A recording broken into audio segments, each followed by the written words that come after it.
One of the most significant quests of my life, it's the importance of everyone's life, is a desire to know God. And just as I strive to know the people in my life, I want to know God. I go about this quest by relating how I come to know those other people.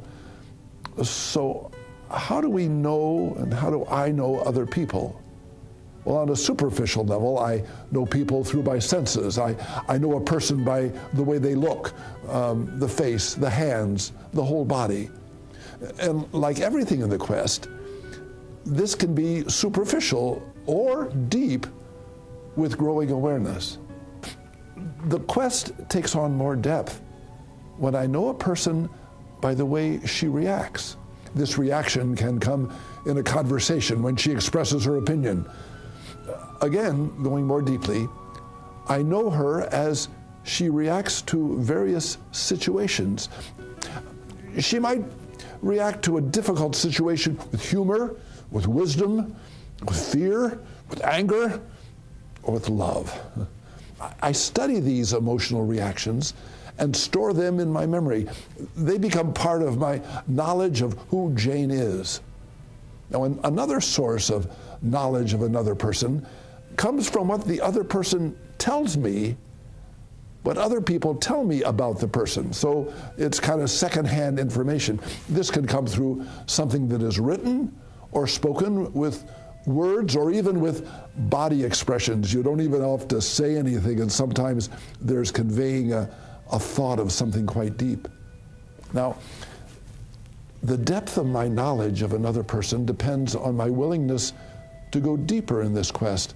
I can choose to remain distant, or I can give myself, I can commit to an ongoing quest for that person. A knowledge of another has a mysterious dimension that goes beyond the sensual and intellectual quest. Sometimes the relation moves to deep love or deep aversion.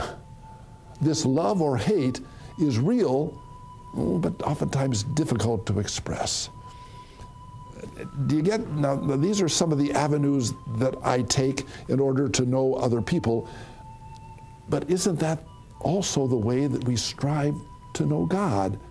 I know God through my senses, by admitting that God is the creator and sustainer of all the material things that I experience, the mountains, the desert, the wind, and also what other people tell me about God.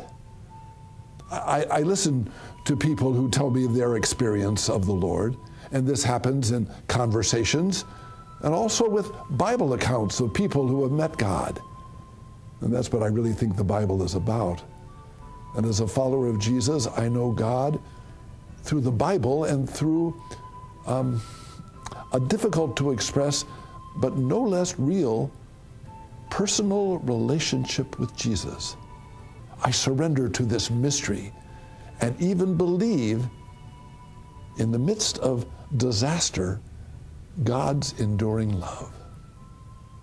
Lord, thank you for instilling in me the quest to know you. Amen.